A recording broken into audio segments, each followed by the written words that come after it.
Back at Bob Pearl Field on the campus of the University of Iowa and Northern Iowa here this evening as we complete the in-state rival games. Iowa lost to Iowa State last Wednesday but defeated Drake a month ago, and the Northern Iowa Panthers have beaten both Iowa State and Drake here. So this really coming down to what would be the ultimate state championship if Northern Iowa is to win here today. Yep, exactly, and I'm ready and done with pregame. I'm ready for this game. I'm excited. This should be in-state rivalry. There's always the extra motivation with that, so let's see who's the better team. So in the first time in program history, UNI softball was selected as the Missouri Valley Conference preseason favorite of back-to-back years, last year and this year. And it's the same result each of the years where they had won. They have secured the Missouri Valley Conference play for the Northern Iowa Panthers, beating Valparaiso this past weekend. Not just beating them, but beating them badly to win it, as Missouri State also lost to help out, so it gave the UNI Panthers the sole possession of the title in the Missouri Valley Conference regular season for the second consecutive year, and they really are off on a tear. As we talked about, the Hawkeyes going to have to be ready, but they certainly will be. And as we say, there's nothing like going into a final your own conference weekend series by playing someone who's very good in the conference champion of their conference. Yeah, this will give pretty good outlook of how the Hawks or UNI is going to enter into the weekend and into conference play for sure. Kylie Sanders will be the first batter for the Northern Iowa Panthers. She's a left-handed hitting sophomore. Kylie Sanders from Grandview, Iowa. Prepped at Liza Muscatine, just south of Muscatine. Looked at the first pitch down low. Denali Lecker is in the circle for the Hawks here to begin. Now, as I'd mentioned, Lecker hasn't started a game for the Hawks since all the way back on the 10th of February. She is back in the count at 1 ball and no strikes. Here's the 1-0. It's called strike one, hitting that outside corner. So, yeah, all the way back to February 11, when they played Florida Atlantic. They went she went 2 1/3 innings in her last start then. Give up 4 hits, 2 runs, and 2 earned runs. Right here she's at a ball and a strike. So since that time, Coy, she has been primarily a relief pitcher and has done that very well. Yeah, so she's got to enter this game knowing she's going to be the starter and not a pitch reliever. Here's the 1-2. That's 2-hopped to Grace Baines over at second base. And they get Kylie Sanders as the first out of this UNI Iowa softball game. Yeah, and also going back to Denali, she's kind of been the leader at the bats. She's last weekend against the Scarlet Knight against Rutgers, she had some huge home run plays that put the Hawkeyes up for victories. Got to bring up Alexis Papillo, freshman catcher. She again catching for Wells. Here is the first pitch to her. She lifts up to the infield. Avery Jackson right at third base.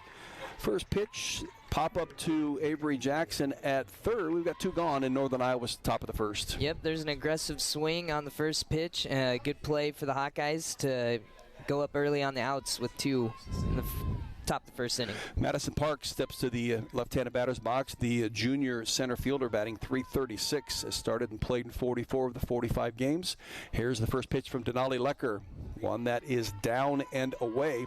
Avery Jackson getting another start at third base. She really has played a very nice, good glove third base. Tori Bennett from Fort Dodge, freshman out of Fort Dodge. At shortstop, Grace Baines, a junior from Kansas City, Kansas. At second, here is the 1-0. It's an off-speed pitch. It's 1 ball and 1 strike. And the junior out of Cypress, California, Sammy Diaz at first base. That's your infield. Kylan Pogue is behind the plate, catching Denali Lecker. Here is the 1-1. Here's a bouncer that right to Grace Baines. Sammy Diaz made an attempt to go at it, had to hustle back to first base, but 3 up and 3 down for the Northern Iowa Panthers here in the top of their first inning. We head into the bottom of the first. The Hawks will send Briley Klosterman, Tatiana Roman, and Nia Carter to the plate when play resumes. This is Iowa Hawkeye softball on Big Ten Plus.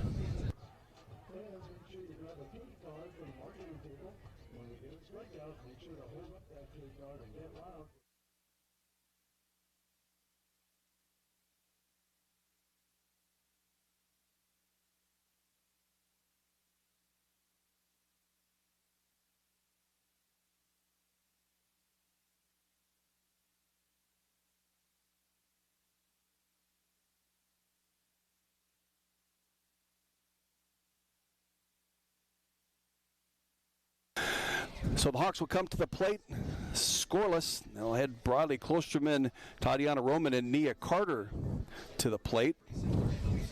Some pretty good run production this past weekend from the Hawks, especially in games 2 and 3 against Rutgers.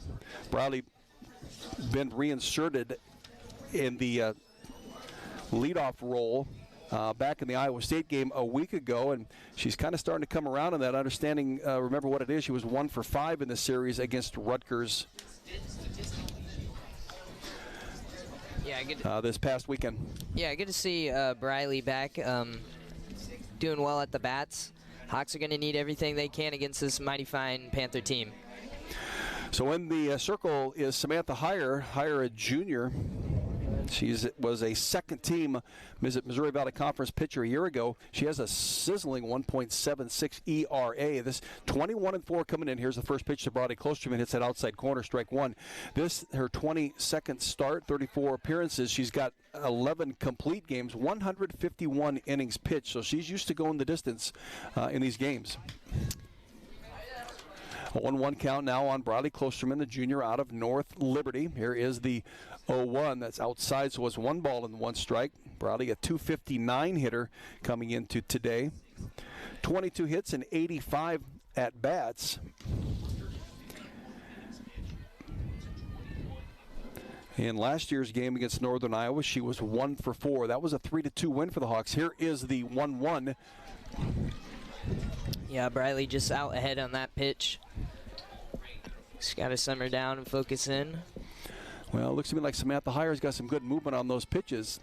And considering the short distance you have between pitcher to home plate, not a lot of time to make that decision where to go. So it's really good, strong focus. Here's the 1-2 that Bradley would get around on and just nick it back into the backstop. So it's 1 ball and 2 strikes. Yep, she was on that pitch just a little bit. Didn't hit it square. It's like to see her put it in play right here. Get these Panthers D movement. She did score a couple of runs in the Rutgers series last weekend. She was 1 for 4 against Iowa State last Wednesday and scored a run. She's down on the count at a ball and 2 strikes. Here is the pitch. It's a grounder right to second base for Northern Iowa, and it's McElrath. Excuse me, it's a Hogan on her way over to Lamprecht, and 1 gone in Iowa's bottom of the first. So far we're seeing pretty good fundamental defense from both teams inside the infield. See if we can get a ball outside it though. I'll bring up Tatiana Roman. Roman with a nice weekend against Rutgers. She was 4 for 9, scored 5 runs. She walked 4 times. Here is the first pitch to her. That's strike 1. So no balls and 1 strike. Tatiana Roman, sophomore out of Garden Grove, California. She's a transfer from Alabama A&M. Has been a nice addition to this Iowa softball team, playing center field, which has moved Bradley Klosterman over to left field. And she looks at a pitch that's down and away. Yep, she's going for the slap hit, so now she's behind in the count. She's going to have to battle back. So no balls and 2 strikes now on the sophomore. Here is the pitch that she'll slap into the backstop, so it's still no balls and 2 strikes. Boy, you really put yourself behind the 8 ball when you get down to a count 0-2. You got to toughen up in that batter's box. Yep, now all you got to think about is defending the plate, making sure you don't get called for a strikeout, putting it in play. Here is the 0-2 again from Heyer. Here's the one that's dribbled, just fouled behind the plate. Roman, 52 hits and 166 at-bats. Again, she hit 2 of the 3 games in the Rutgers series. Didn't have a hit in the Iowa State game. Had 3 hits in the 3rd game of the Minnesota series weekend before last. I think that's a series that these Hawkeyes would like to have back, although it's in very chilly, windy conditions. Still, you got to go play. Again, the 0-2, it's down and away, so it's a ball and 2 strikes. Tatiana Roman last year started and played in all 40 games for Alabama A&M, had 41 hits and 133 at-bats. 6 doubles and 2 triples. Here is the 1-2 again. Upstairs, she takes a swing. It's high, can't connect with it, and she strikes out. So that's the first strikeout of the game for Samantha Heyer. And for Heyer, comes in with 239 strikeouts on the season. So she throws the ball hard, but she's used to striking out batters. Yeah, it was tough for Tatiana just to get ahead. Heyer did a good job at putting her in a bad spot with the 0-2 count and got her away with the K. Here's Nia Carter, the senior right fielder. Here's the first pitch to her that is upstairs. It was 1 ball and no strikes. Nia Carter was 7 for 7 going into Game 3 against Rutgers last weekend. She was 0 for 4 in that game, but she got on a 2 fielder's choice. So she makes things happen. Here is the 1-0, hits her in the helmet. Bounces right off that helmet over towards the Northern Iowa dugout. Yeah, hit her square on the Hawkeye logo right in the helmet. That'll soften the blow a little bit, won't it? Well, that will definitely get her ready for the game if she wasn't ready enough.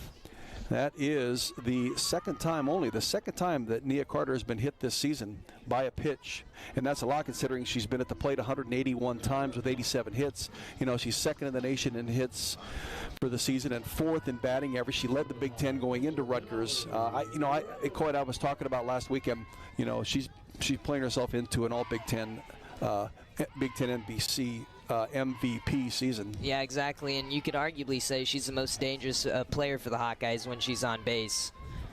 Well, she's 8 for 12 in the stolen base department, so certainly a threat to steal. She got Denali Lecker at the plate. We have 1 out in Iowa's bottom of the first inning. 2 outs in Iowa's bottom of the first inning. Denali Lecker at the plate. Had a couple of home runs in the Rutgers series. Game 3, here is a pitch that bounces. It'll hit her in the left ankle, and she now will head down to first base after being hit by a pitch. Hawkeyes in scoring position with Sammy Diaz up to bat.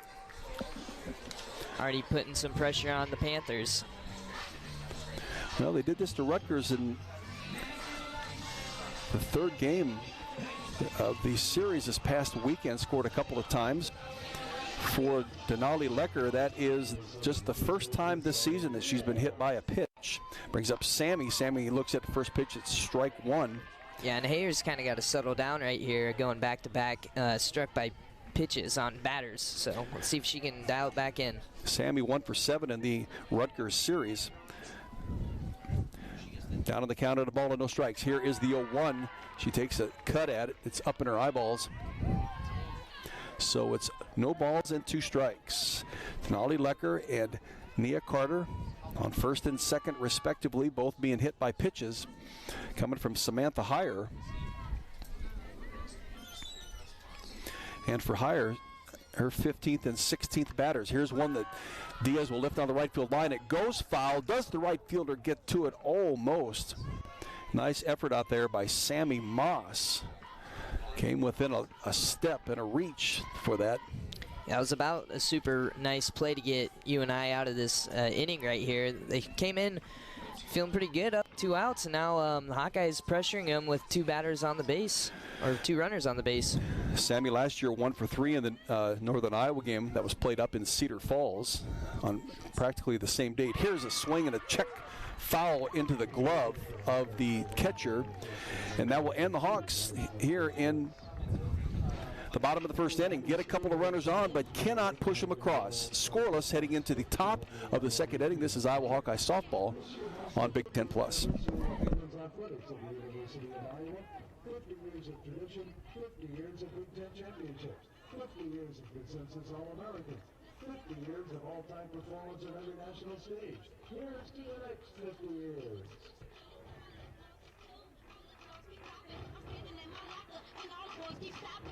What you know about me? What you know about me? What you know about me? What you know? My lip gloss is popping, my lip gloss is cool. All the boys keep jogging, they chase me after school. L'Oreal, Jeff, 'cause I'm worth it. The way I put the door so perfect. The corners of my mouth, so I work it. When I walk down the hallway, they can't say nothing. Oh, my lips so luscious. The way I spice it up with the Mac brushes. L'Oreal got them watermelon crushes. That's probably the reason all these boys got crushes. What you know about me? What you know about me? What you know about me? What you know? My lip gloss is cool. My lip gloss be popping. I'm standing in my locker and all the boys keep stopping. What you know about me? What you know about me? What you know about me? What you know? Heading into the top of the second inning, Hawks and the Northern Iowa Panthers. Northern Iowa, Maya Dodge will step to the batter's box. Maya Third team all region a year ago, was the MVC Freshman of the Year. First team Missouri Valley Conference player, and you can kind of see where I'm going with this. As a freshman last year, Maya Dodge led them in batting with 373, 57 hits, 153 at bats. Maya comes into this game with a 416 batting average, 52 hits, 125 at bats. And you can see why, boy. She takes a solid cut at that pitch, doesn't she? Yeah, Maya Dodge is a cleanup hitter for the Panthers, and she's trying to be the first runner on base for him as the Panthers went down 3 outs. So she's down on the count to Denali Lecker, no balls and a strike. Infield playing about a step in on her. Here's a pitch that just inside, so it's 1 ball and 1 strike. The Hawks did a nice job on her a year ago. They kept her from getting a base hit. She did walk twice, though, a year ago, so she was 0 for 2. 4 at bats, she did score 1 run, but she certainly is a threat when she gets on the base paths. Yeah, it would be a really good benefit for the Hawkeyes to keep her at base and make sure she doesn't take off. Well, she's tied with Alex Papillo, in home runs hit on this team with 15 apiece. Here is the pitch, and it is down and away. So Denali Lecker working on Maya Dodge, sophomore out of Cedar Rapids, prepped at Kennedy High School. Had a stellar high school career. Here is the 2-2s now, 3 balls and 2 strikes. She did play on the same team as Kaylin Kinney, if that name rings a bell to you. Kaylin's out of Nebraska now, pitching and playing first base out there. The more you know, Jerry. Here is the pitch from Denali Lecker, a swing and a miss, a pitch that's off the plate, and Maya went after it. She's a very aggressive batter, and sometimes she'll swing at a pitch that she should not. Yeah, good play by Denali getting her to chase. It was a little bit on the right outside corner. So now it's Anna McElruth, sophomore designated player, the number 5 hitter in the lineup, a 438 hitter. Here is the first pitch to her. That's strike 1, no balls and 1 strike. Playing just her 17th game in 31 games played, 28 hits and 64 at bats. She does, though, have 4 home runs. 8 of the 9 players in the lineup have at least 2 home runs. Here is the 0-1, hit right at Avery Jackson. Scoop and an arrow across the diamond to Sammy Diaz. 2 gone in Northern Iowa's top of the 2nd. She got a good glove over there at third base. She really showed us how aggressive and how much she hustles, chasing those foul balls. Yeah, solid infield play. Those third base throwdowns are always kind of more difficult for the infield, but good for Hawkeyes to get that out. Taylor Hogan steps to the batter's box, a 2-hopper to Avery Jackson. She bobbled the first one, trying to pick it up off the ground, but it was hit so hard to her she had plenty of time to get it across the diamond to Sammy Diaz for the out. So back-to-back putouts for Avery Jackson at third base. We'll head to the bottom of the 2nd inning in this in-state rival game between Iowa and Northern Iowa, scoreless. Tori Bennett, the number 6 hitter for the Hawks, will be at the plate when play resumes. This is Hawkeye softball on Big Ten Plus.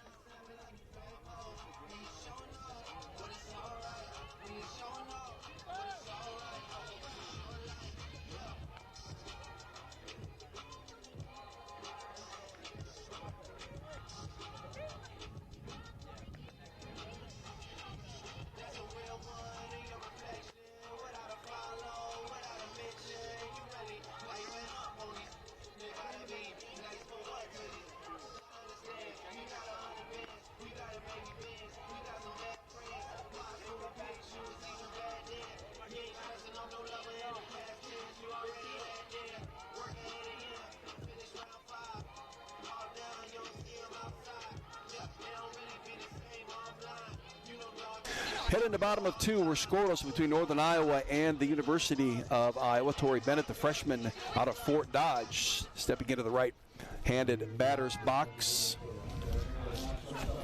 Tori, .312 hitter as a freshman, really having a nice freshman season. Has started every game at shortstop. The Hawks have played 52 of 52. Here is the first pitch from Samantha Heyer. He is called strike one.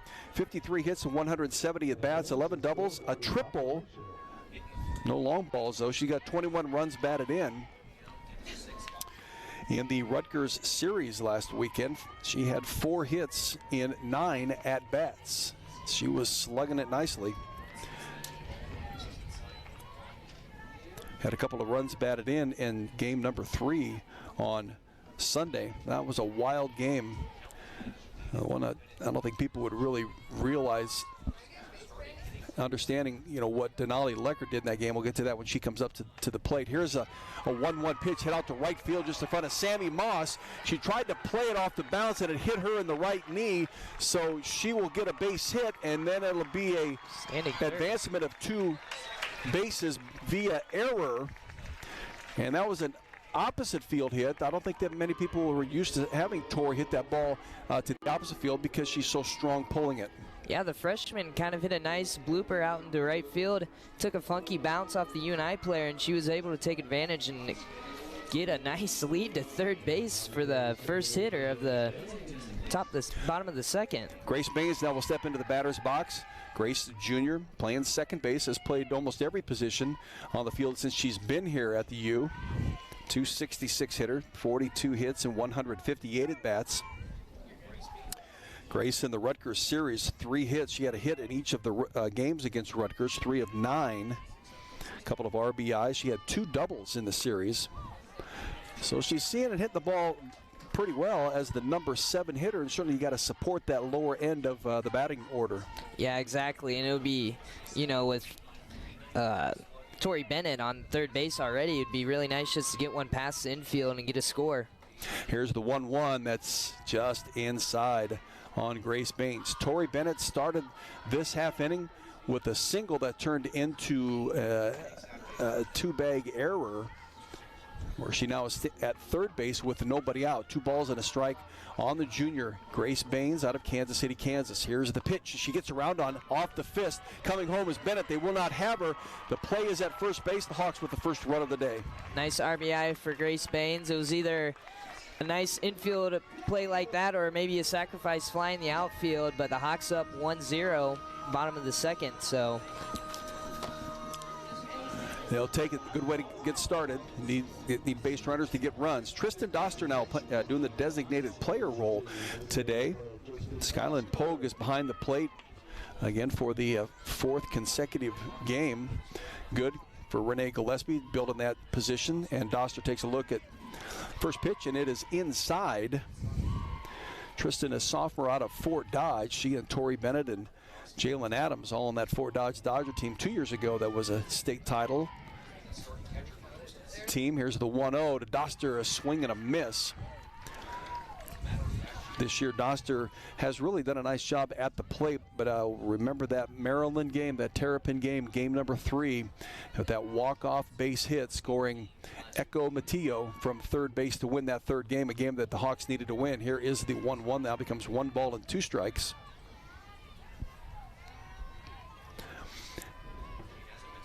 In the Rutgers series, she pinch hit in a couple of games, and she did score once after walking. Here is the 1-2 that she swings at and misses, and that's the third strikeout of the game for Samantha Heyer.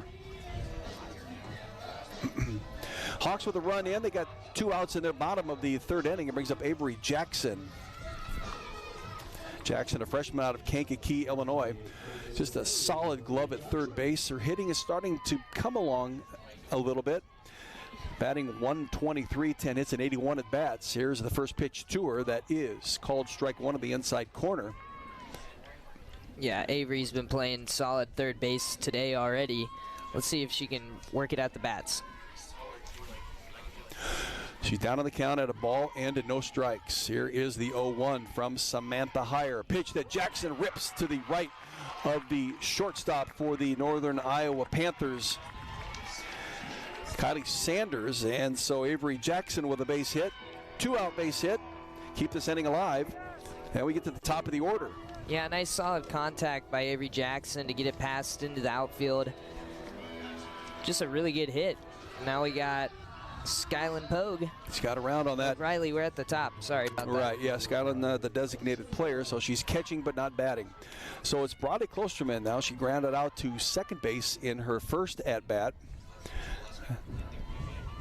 Here is the first pitch to her, called strike one on the inside corner. Yeah, it looked high, but good pitch for higher. Sammy Diaz was maybe going to wait and see what the umpire called, but he got the call right there. Well, the Hawks with a couple of hits, Northern Iowa with none, and Samantha Heyer has teams batting only 167 against her, so she's been a tough pitcher all season long. Here's the 0-1's called strike two on that outside corner to Briley. Yeah, but as we've seen pretty much all season long, the Hawkeyes have been pretty consistent at hitting the ball. It's just sometimes hitting them when it matters most is where they've kind of been faltering. She was 1 for 4 against Northern Iowa a year ago. That a 3-2 win for the Hawks in that game. Robinson Dresser Field. Here is the 0-2. Brodie lifts it out into left field. The lazy fly ball will be caught out in left field by Maya Dodge. And friends, that will end the Hawks here in the bottom of the second inning. The Hawks get a run in after Tori Bennett started the half inning with a single, lead at 1-0 heading into the top of the third inning. When the Northern Iowa Panthers come to the plate, it'll be batter number 7, Brooke Snyder, when play resumes. This is Hawkeye Softball on Big Ten Plus. High school girls state championships, as well as supporting other local and national tournaments throughout the year. Joining us down there today, representing the Iowa City Area Sports Commission, are Kylie Scott and Kylie Walker. Thank you for your continued support of Iowa women's athletic programs.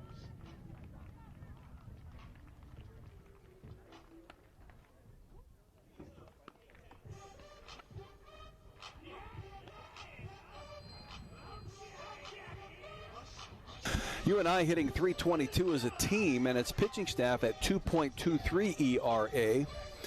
5 of their players hitting over 300, and 2 of those 5, Coy, are hitting over 400. So certainly being careful with the Northern Iowa batters is something that Hawk pitching is going to have to do today. Yeah, Denali's been keeping them at bay right now with really no hits, and I think she had 1 strikeout over Dodge, their best hitter, arguably. So let's see. Still got a long way to go. UNI's still an aggressive softball hitting team. So Snyder, she was a second-team Missouri Valley Conference player 2 years ago in the 2021 season, batting .323 this year, 40 hits and 124 at-bats. She has 7 doubles, she with 11 home runs. So certainly she has long ball potential. Denali Lecker in the circle for the Hawks, and only her 3rd start of the season. Here's the first pitch to her that Snyder gets around on, and will rip it down the third base line. Snyder in the Valparaiso series last weekend went 5 for 7. She had 3 home runs. She was hit by a pitch. She walked, 8 runs batted in. yeah, that's not a bad day not a bad weekend for her, definitely. They were really after one. You know, they wanted to win that Missouri Valley Conference, and sometimes that a little bit of incentive, I think, can help each of the individuals as they step to the plate. Well, they wanted to break some records too, by the looks of it. Yep, they've done that too.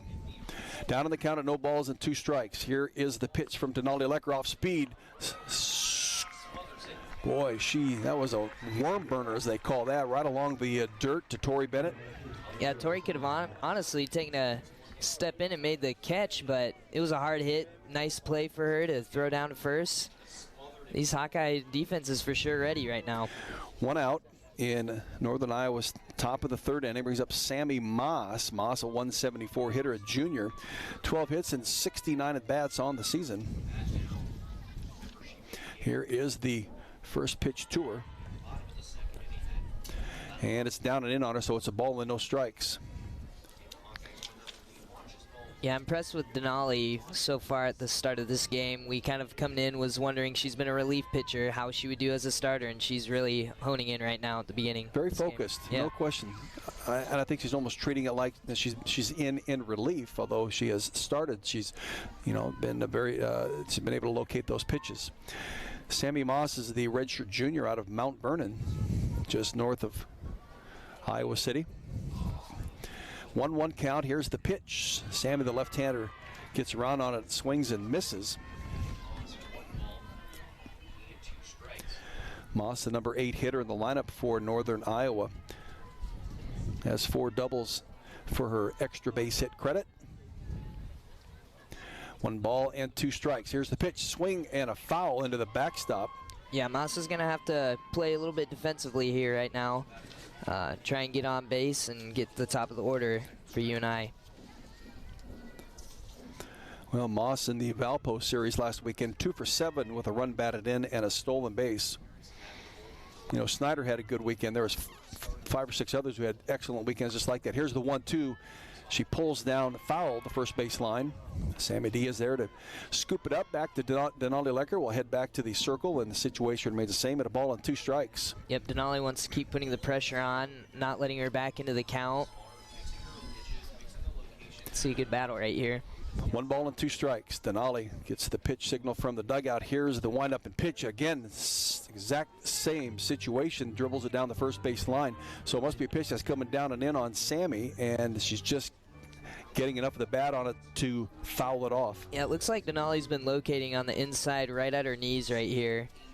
Back-to-back pitches with back-to-back hits, so see if she puts it somewhere different. Same count, 1 ball, 2 strikes, and it just upstairs, off-speed pitch, crossed the plate high. It may have, you know, sank a little bit to the strike zone, but it crossed the plate at about shoulder level at Sammy Moss. Yeah, that was a good pitch, just a little bit high. Got her in a different location, trying to confuse her at the bat. Of course, Sammy Moss only at 5'3". Here's one that bounces in front of the plate. Moss will swing at and miss, but Scott and Poe got to that catcher's stance, scoops up that softball and down to Sammy Diaz for the out. So now UNI has gone through the entire lineup without a single hit, so this aggressive softball team kind of being held at bay. 2 gone. Head to Darren Lamprecht for the Northern Iowa Panthers, the number 9 hitter, a 204 hitter. Here's the first pitch that she hits out to right field. Nia Carter playing it nicely. Got a great jump off of it directly to her left to the left field line. He catches it right on the right field foul line, and 3 up and 3 down for the Northern Iowa Panthers here in the top of the 3rd. We'll go to the bottom of the 3rd inning. The Hawks will send Tatiana Roman, Nia Carter, Denali Lecker to the plate when play resumes. 1-0 Iowa. This is Hawkeye Softball on Big Ten Plus. The Ohio State Buckeyes in a 3-game weekend series. First pitch Friday set for 6:05, and there will be post-game fireworks at the banks after the Friday game is concluded.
Welcome back to Bob Pearl Field on the campus of the University of Iowa. New pitcher for the Northern Iowa Panthers is Anna Wisnowski, sophomore right-hander, facing Tatiana Roman. The first pitch to Tatiana inside gets away from the catcher, so it's 1 ball and no strikes. Yeah, so higher. She like we said, she usually goes the distance.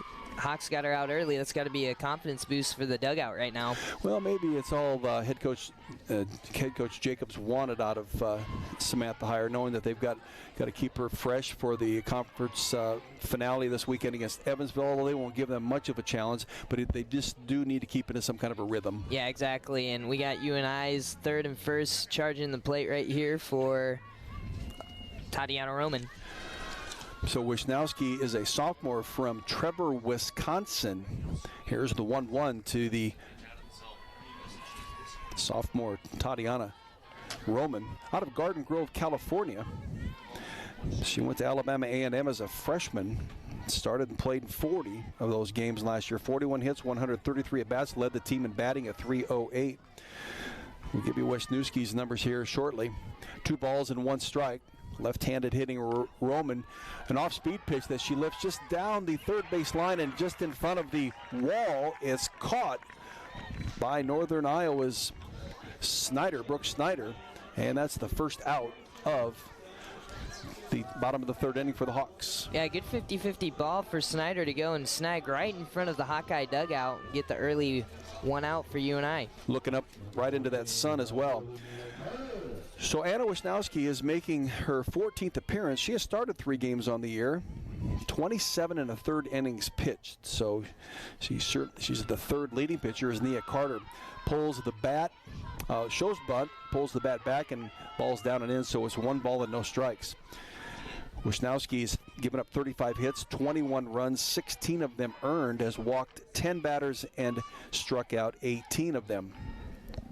Behind in the count on the senior Nia Carter, 4th leading batter in the country, with her average coming in today at .481. Looks at a pitch that's upstairs. This is where she's really dangerous now, because Wisniewski's almost going to have to come with a pitch.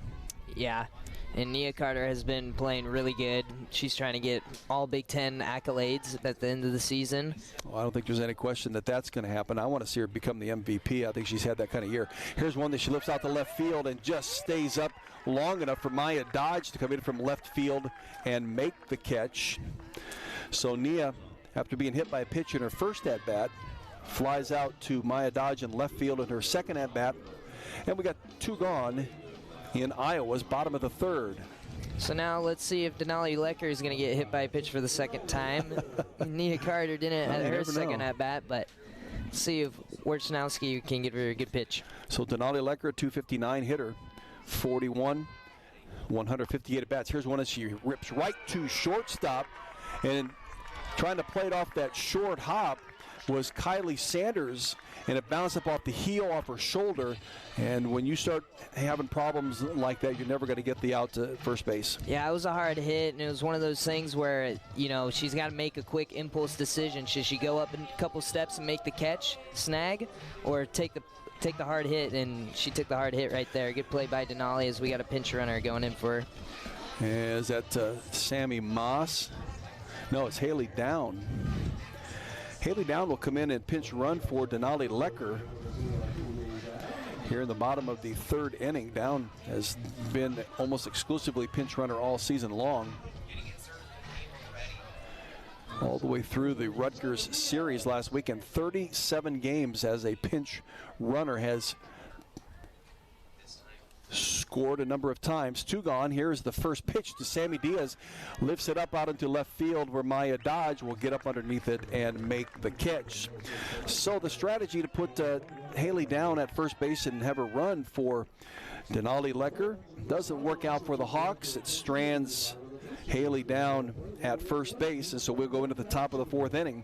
Iowa continues to lead this game at 1-0. This is Iowa Hawkeye softball on Big Ten Plus.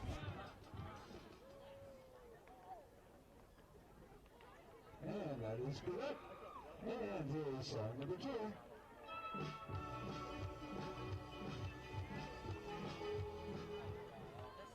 And that is correct as well. All right, Leighton, here's the last one.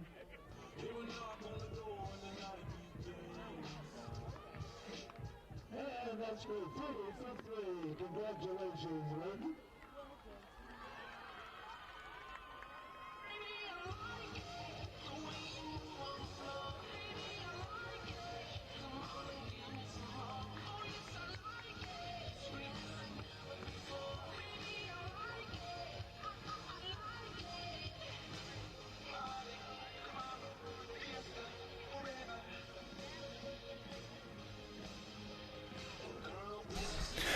Back at Bob Pearl Field on the campus of the University of Iowa, the 3rd of May, 66 degrees in Iowa City. And as you look out at the flags, they are just hanging straight down. Boy, they got a good workout last weekend, didn't they? Those flags out there in right center field. Yeah, it was very windy last week and very cold. Sunday You're working. was 45 degrees. The wind were 30 to 40 mile per hour. Yeah. You can imagine what kind of stress that puts on anything. Here is the first pitch to Sanders, right up the middle, and she gets a base hit. Yeah, she squeaked it right in between Denali and second base to get into the outfield for the nice base hit. And there's UNI's first base hit of the day. So let's see if they can do anything with it. Yeah, well, you know, it can be contagious for Sanders. 295 hitter coming into the game. That's her 42nd hit, 141 at-bats. Sanders grounded out to Grace Baines in her first at-bat.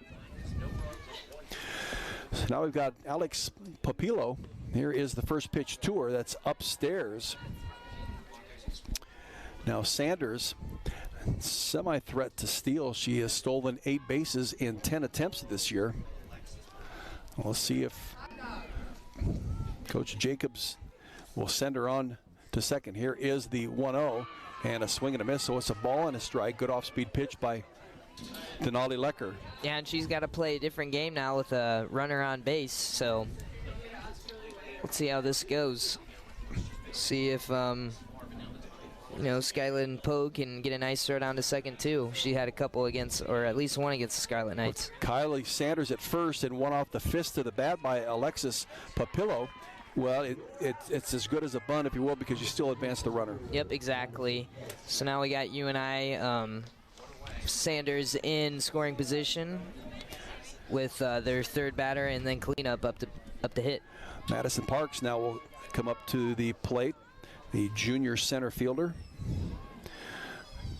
Parks, a .336 hitter coming into the game. She grounded out to Grace Baines in her first at-bat. Here is the first pitch to her that's down and away, so it's ball one.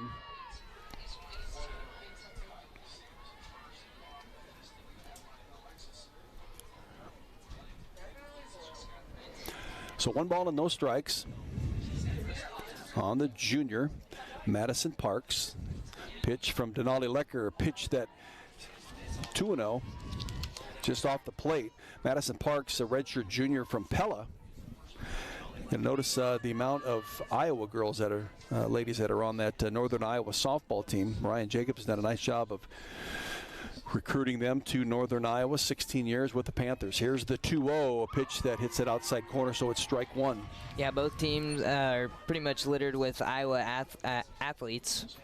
UNI primarily has a decent bit more, but the Hawkeyes got for sure Riley Klosterman, Denali Lecker, and among others. Here's the 2-1 that she squares the bunt, will foul it back into the backstop. Parks was 3 for 9 in the Vanderbilt series, the Valparaiso series last weekend. Had a triple, scored a couple of runs, walked a couple of times. She the number 3 hitter in the lineup. Parks a year ago was 1 for 3 as the Hawks threw Kate Cerna. Here's the 2-2 right back up the middle, and it's going to score a run. Here's a throw. No, it will not. Nice coverage out there by Tatiana Roman. That ball was hit though so hard right up back up through the center, through the circle, that Tatiana Roman was able to get it quickly and get it back in before Kylie Sanders could get around third. Yeah, Tatiana Roman with the nice crow hop from the one bounce from the hit. Great hit though for Parks right there. Was that Parks? Yes, Madison Parks. Yeah, great hit for her, and now we got an interesting situation for the Iowa defense right here. Runners at the corners. Madison Parks at first and Kylie Sanders at third base. 1 out, and it's Maya Dodge, the cleanup hitter. Here's the first pitch to her. That's down and away. Denali Lecker going to have to be careful with Maya Dodge, especially. She led them in hitting a year ago. She's second in hitting for them this year, coming into this game with a .424 average. 52 hits, 125 at bats. Struck out in her first at bat. Here's one that she'll lift fouled on the right field line. So it's 1 ball and 1 strike on the sophomore. She was the freshman of the year in the Missouri Valley Conference last year. First team in the Missouri Valley Conference as a designated player. She was a utility player.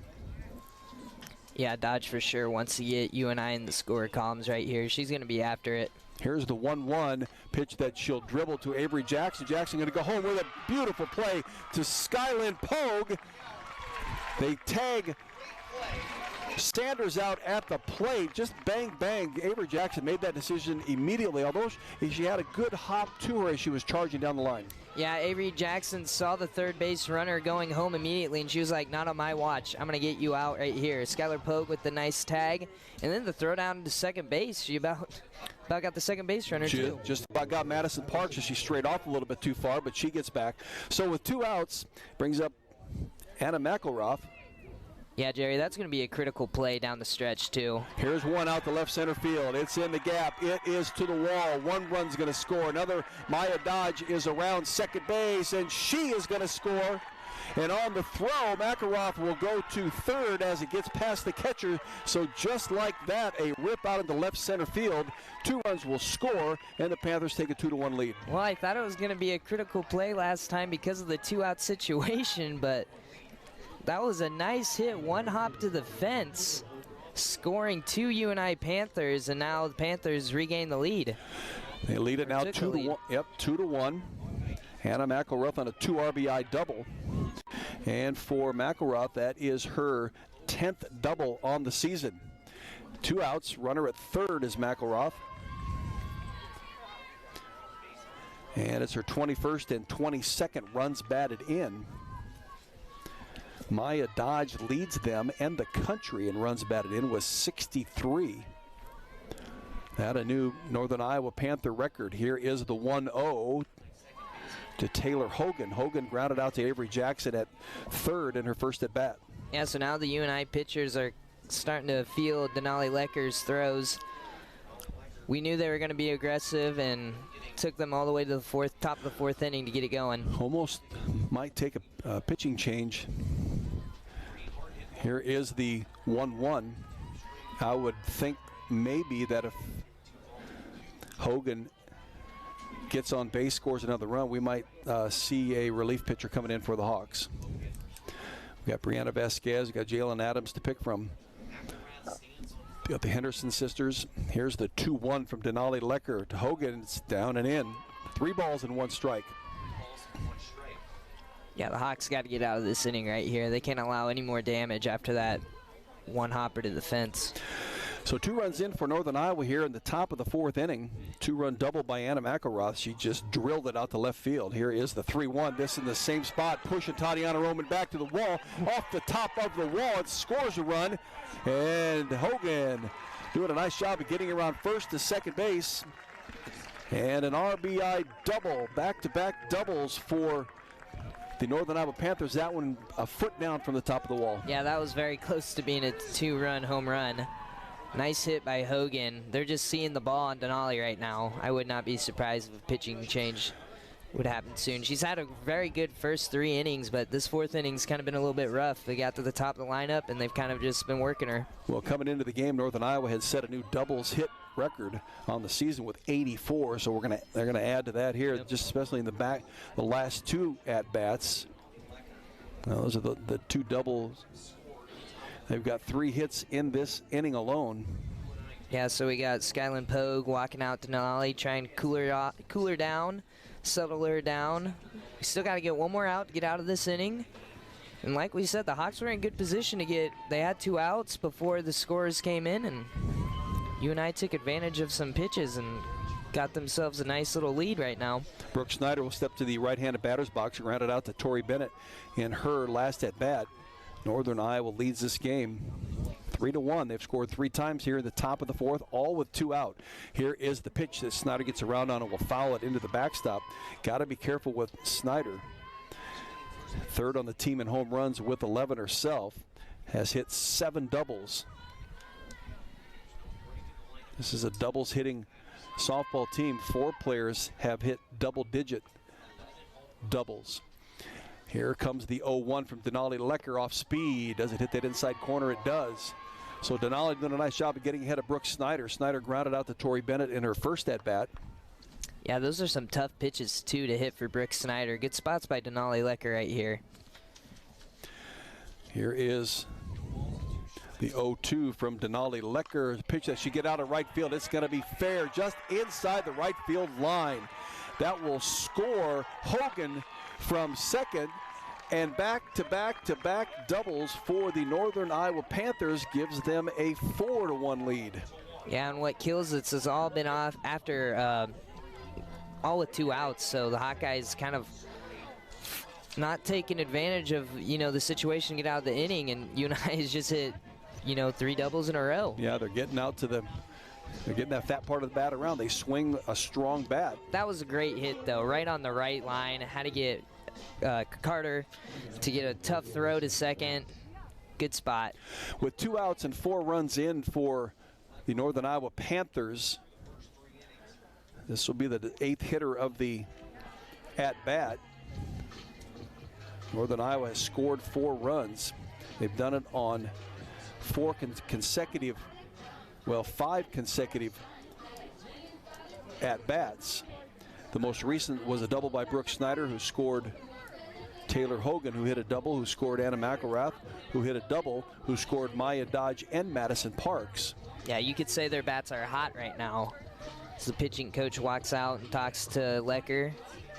Well, the Northern Iowa Panthers have also set Missouri Valley Conference records from the season in runs scored with 207 and doubles. And we just talked about them with the 84 doubles coming into this game.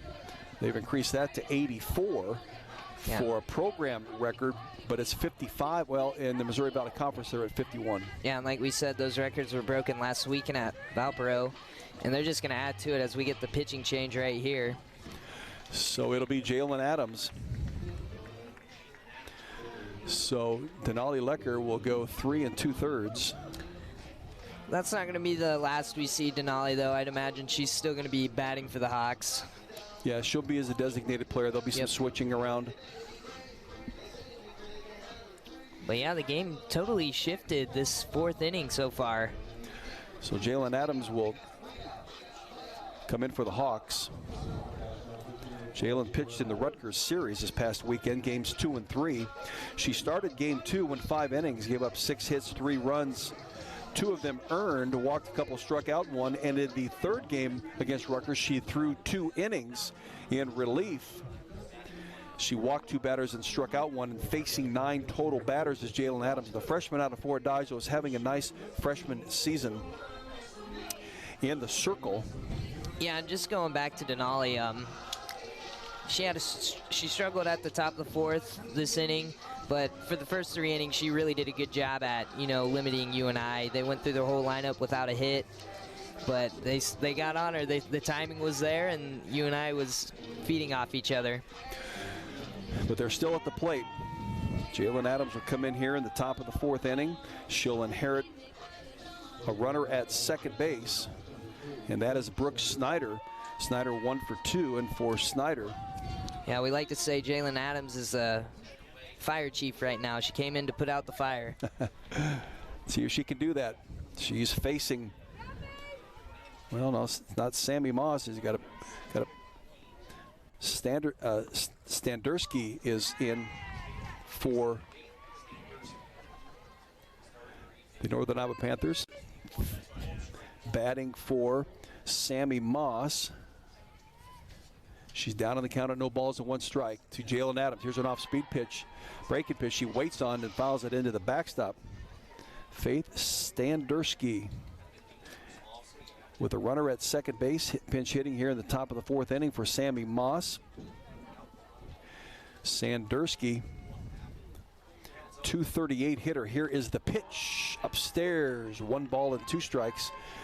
Standersky playing in her 29th game. She has started 19 for Northern Iowa with 15 hits and 63 at-bats. 4 doubles. She's got a couple of home runs. Yeah, let's see what the junior does here. Here's a 1-2 pitch that's just lightly fouled back over top of the backstop into the stands. Got a nice crowd on hand here today. I'd say probably at least 3/4 full, perhaps. Yeah, we got a good crowd showing for the UNI Panthers, as it's a nice little hour-and-a-half drive from Cedar Falls. Here's the 1-2 now from Jalen Adams. Brooke Snyder at second. Here's the pitch lifted out into center field. Tatiana Roman will come in and make the catch that ends the Northern Iowa Panthers, but they damaged well enough to score 4 runs.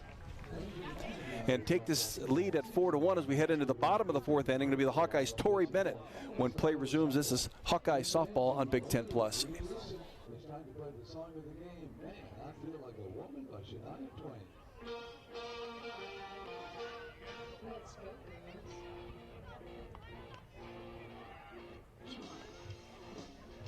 I'm going out tonight. I'm feeling alright. I'm going head on hey out. Freedom days are over. Yeah, I wanna scream and shout.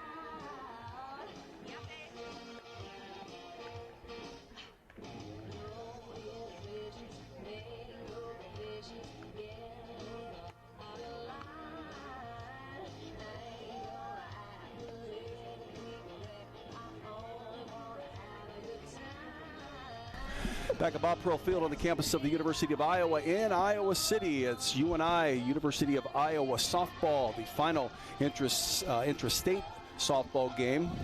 Northern Iowa with 4 runs in the top of the fourth inning. I want to welcome Caitlin Clark to the headset here. That's a pretty good hit in Northern Iowa softball team, don't you think? That was pretty good. With 2 outs, they got it going there. It was pretty really awesome. Did. Well, they've set some records in hitting doubles and home runs, and I think that's kind of why they showed why. It's all right. We're going to get hot here. Yeah, that's right. That's the attitude to take. Now, I saw you throw out the first pitch. Now, did you intend to bowl it? No, I mean, softball's not really my thing, but Kate had a pretty good first pitch. Hers was right down the middle, but I bounced it in there a little bit, but it's all good. We actually came out and practiced, I think 2 days ago, and hit off the tee a little bit. I've never been so sore in my life. It's a whole different game, isn't it? It is. Tori Bennett at the plate for the Hawkeyes. She singled and scored in her first at-bat, the only run for the Hawks here in this game. So you weren't a softball player growing up, basketball strictly? I actually played a little bit growing up. My dad played baseball at Simpson, so kind of played a little bit. He was my coach, but got to be a lot, especially when basketball started being in the summer. So gave it up, kind of focused on basketball and soccer. Amazing. You make that connection to a sport, and it just it's awesome. in you, doesn't it? But yeah, no, these girls are awesome. We know quite a few of the softball girls, so it's cool to see them do their thing, and I think it makes you appreciate how different each sport is and how awesome these athletes are. For sure. 1 ball and 1 strike on the freshman Tori Bennett. Now, especially like with Tori having started every single game for the season this year at shortstop even. Yeah, she's a freshman, right? Yes, she is. She's awesome. Here is the 1-1 tour. It's an off-speed pitch. You know, she and Tristan Doster and Jalen Adams, all from that Fort Dodge area. Yeah. So Coach Gillespie able to, make some connections, get some networking going. Yeah, I'm from Iowa. I know Fort Dodge has got pretty good softball up there, so I know that for sure. Yeah, did you ever play the Dodgers in basketball? Oh, yeah, we played them in basketball. Went up there quite a few. They were in our conference for a little while. I know they've realigned since. Here's a 2-hopper from Tori Bennett on to Kylie Sanders, and again, she can't play that short hop, and that'll put Tori Bennett on first base. We'll see if they don't make that an error. Would you call that an error, Caitlin, or would you get a tough play to play? I think it was a tough play to play. Maybe an infield hit there? No, I would. What do you think? I agree with you, but they're going to give her an error. So got an error. I mean, that's a very tough play. Yeah, I wouldn't make that play, so I'm not even sure she would be able to get Tori at first, on the running down there. So with Tori Bennett leading off this bottom of the fourth inning, Grace Baines will step to the batter's box for the Hawks. Grace Baines, junior out of Kansas City, Kansas. On top of that, what you were talking about, all sports, but the culture, I think, here at the University of Iowa. And I think, the women's basketball team really helped build that up. Absolutely. No, it's fun. And I think, obviously, 50 years of women's athletics here at the University of Iowa and celebrating that. So that's been cool to celebrate all year long. We had a walk that kicked it off at the beginning of last year and, kind of ending it this weekend. So it's been cool to support, especially the other women's teams. And obviously our city and our community supports women's athletics like no other. But it's come a long way, hasn't it? Yeah, and I still think there's so much room for it to grow. But it's cool to see the ballpark packed tonight. A lot of people here supporting this team, so I think that's pretty incredible. It's been that way for years. Caitlin, the amount of Hawkeye softball supporters. 1 ball and 1 strike on Grace. Grace looks at a pitch that's down and away. Tori Bennett at first. We have nobody out in the Hawkeyes' bottom of the fourth. A 4-1 lead for the Northern Iowa Panthers. Well, you've kind of made it this far into your junior year. We got finals coming up next week. Do you have to do a lot of catching up? Yeah, that's kind of been the process over the past month. Obviously, we're quite on the journey there from Seattle to Dallas, so everybody was kind of on the catch-up train there for a while. But no, it's been fun. I wouldn't want to have it any other way. How could you not have it? Yeah, and obviously you know? professors here have been very understanding of the circumstances. But yeah, obviously the weather's amazing. Summer's coming. You know, we're going to get our new freshmen on campus, which will be fun. So just trying to finish up the school year strong and, you know, turn the chapter over to the next year, you know? You'll be around all summer long then again? Yeah, yep, that's the plan. Basketball camps, playing with the other ladies on that Hawkeye basketball team and those freshmen as you talked about. Yep. Here's the 3-1. Well, you know, you lose Monica Sanano. That's a huge loss, you know. Yeah, obviously that's tough. And she's out in LA right now at training camp with the Sparks, so that's already started. Right. I know she's been loving it out there and being out in LA. Obviously a totally different lifestyle than Iowa City, so that's been fun for her. Obviously from Minnesota, completely different scene. But, you know, I'm going to miss her. Our whole team's going to miss her, obviously. Not only a tremendous basketball player, but even better person and better friend. So here's the 3-2 to Grace Baines. Hits it out to right field. And Tori Bennett, and it's fumbled out there in right field, so Bennett's waved around by Renee Gillespie from third to home, and Bennett will score. There we go. Grace Baines will get a single. She'll go on to second with the error out there in right field. And so with nobody out, a run in. Grace Baines at second. It brings up Tristan Doster. Yeah, you know, and I think there's a lot of good talent still. I'll tell you what, you know, and seeing Addison O'Grady, I think Addison O'Grady can play. You know, I think Absolutely, from my standpoint, seeing her as even as a former athlete, is like she just needs to get basketball condition. Yeah, absolutely, and obviously, you know, we have Sharon Goodman too. You know, it's tough coming back from an ACL tear. So. Sure, absolutely. And Tristan Doster will lace one right up through the center, through the circle. And trying to score from second is Grace Baines, and she's gunned down at the plate on a great throw from center field. Tristan Doster will be at first base, and so great play from Northern Iowa in that center field. Throw there. That was on the money. It's the only way you're going to get them. You know, with the bases being as short as they are, they have to be direct shots, don't they? Yep. So has these 3 years for you gone by faster than you can imagine? Way too fast. It's honestly really sad, but you know, I wouldn't have imagined it to go any better than it already has. And you know, I'm lucky enough to have another year and possibly another year after that, obviously, because I have a COVID year I can use if I want to. So. You know, I'm just really grateful. I can't believe I'm going to be starting my senior year. It's really crazy to think about. So, I mean, I'm just trying to enjoy every single second and, you know, even our time when we were in Dallas and Seattle and just on that whole journey, just trying to soak in every single memory. You know, it's a lot while you're there. Your schedule's busy. You know, there's a lot of obligations, but you wouldn't want it any other way because it's so special and you never know if you're ever going to be able to get back there. And a lot of people don't get there to start. So you got to really soak it all in. And you're a very small percentage of the few, you know, that have that opportunity. And I think you do a super job of presenting yourself that way and appreciating and respecting it, you know. Yeah, absolutely. So we were lucky enough to be one of 2 teams of over 350 that got to keep playing all the way through. So pretty special season for us. Been nice to bring home gold, but silver's not too bad. Especially like you said, there's 348 other teams that would have loved to have been there. And that brings up Avery Jackson. Avery Jackson with a single in her first at-bat, stranded at first base. So even here on campus, Kayla, I would assume that the students are just more than joyful to see you walk through the campus. Yeah. I think, you know, obviously being out and about, a lot of people are just so excited about our team, not only myself, but, you know, every single person on our team. And, you know, I think one of the coolest things for me was seeing all the videos of people, you know, in restaurants and bars watching our team and supporting our team.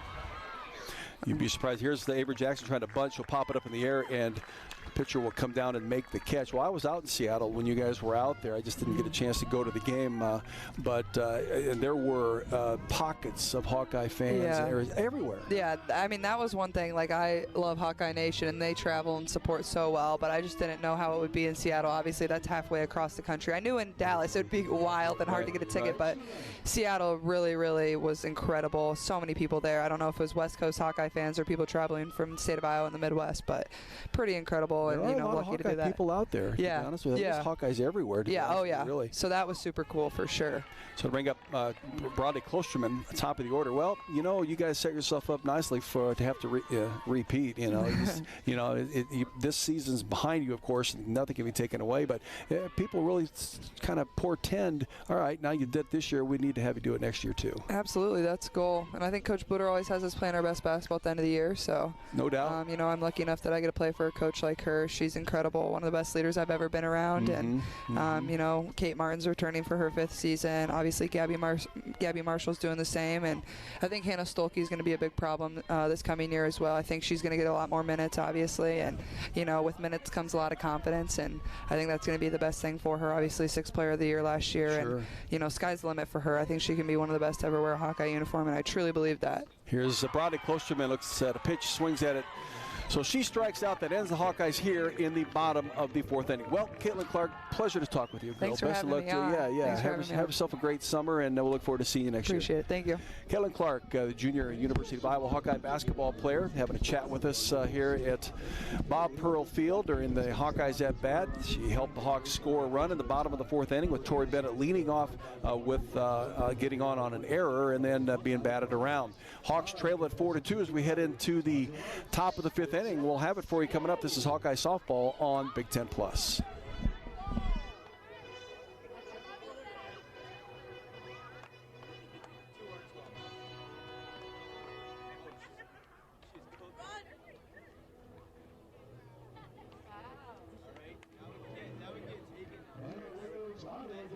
Congratulations. Let's hear it for Will Miller.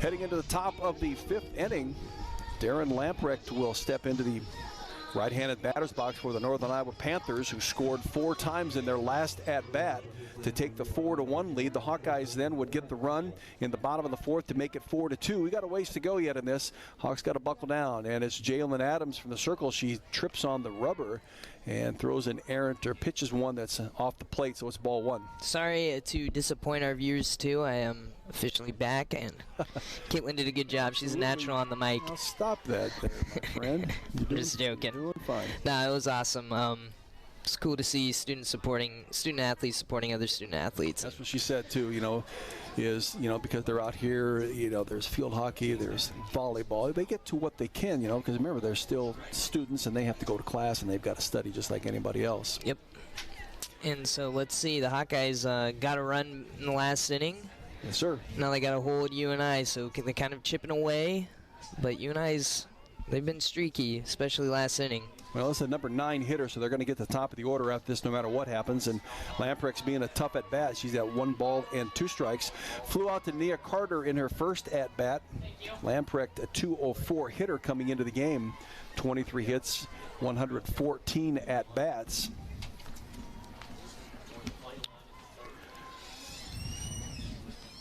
In the Valpo series last weekend, she was 1 for 7.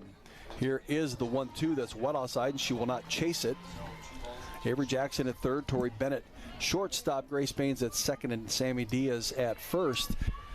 Brodie Klosterman in left, Tatiana Roman in center, Nia Carter in right field, looking into that sun.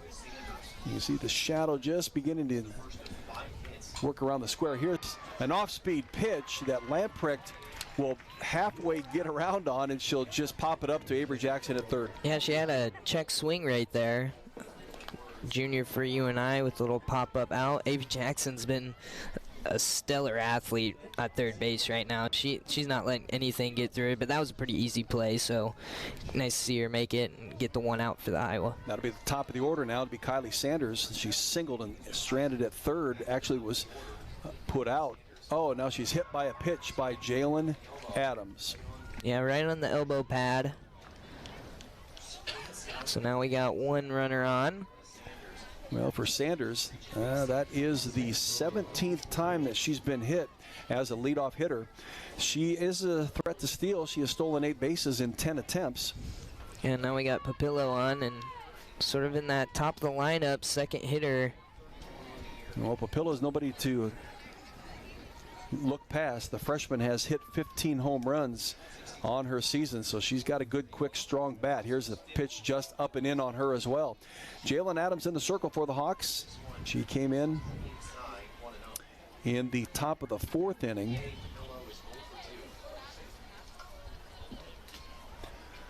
Yeah, she came in with I'm trying those. to remember when she came in, though. Yeah. Here is the 1-0. That's now 1 ball and 1 strike. Yeah, she came in after the 3rd double in a row for UNI to secure that final out, and she's going to steal right now for UNI. That was Sanders. Took off from first when Avery Jackson was wandering back to the circle. So just a kind of easy steal for UNI. Yeah, really got to pay attention to what's going on. Here is the pitch from Jalen Adams. So now that moves Kylie Sanders. She with her 9th stolen base in 11 attempts this year. Again, you take your eye off it, and they've noticed things like that. Yeah, that was clever by this UNI softball team, and I bet the coaches told them in the dugout before, like, get ready for that. They all look, the whole infield looks and see what's the call is going to be for the pitch. Here's the 1-2 that's lifted out into short right field. Coming in is Nia Carter. She'll make the catch. Looks like Sanders was still a little bit base running happy after that last steal. She wanted to take off, but Nia was there on it. I don't think she was going to go far. Maybe Sanders thought she was going to bumble it and drop it or something. Brings up Madison Parks. Parks singled and scored. She would score the first of the 4 runs in the top of the 4th inning for Northern Iowa. They almost batted around in that half inning. 2 outs. Here's the pitch from Jalen Adams, up and in. On Madison Parks, 1 for 2 on the day. Parks 336 coming into the game. 45 hits, 133 at bats. Parks also has long ball potential, 11 doubles, a triple. She's hit 4 home runs. With a runner at second, here's one that she gets around on down the left field line that will go foul. Making a nice effort is Bryda Klosterman. Does she catch it? She does snow cone it. I thought it hit the ground, but no, she got her glove underneath it and caught it as she dives into foul territory to make the catch and the out. And you know how important those are because you don't want to give a team another chance. Yeah, great play by Brylee Klosterman. She left it all out, kind of completely nosedived for the ball and got the snow cone grab. Great play to get out of the inning. That's right. So that ends the Northern Iowa Panthers with a runner at second base. We'll go into the bottom of the 5th inning. Iowa scored 1 in the bottom of the 4th to make it 4-2. We'll see if they can't continue that here in this bottom of the 5th inning. It's 4-2 Northern Iowa. This is Iowa Hawkeye softball on Big Ten Plus.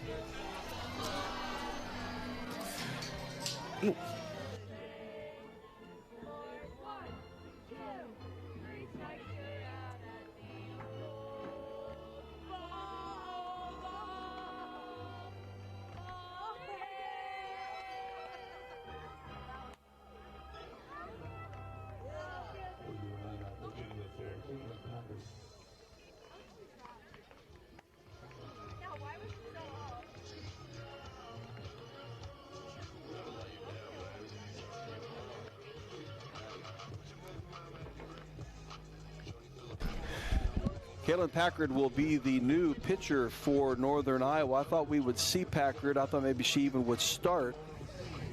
But she's in here in the bottom of the 5th inning. Caitlin Packard, the senior right-hander.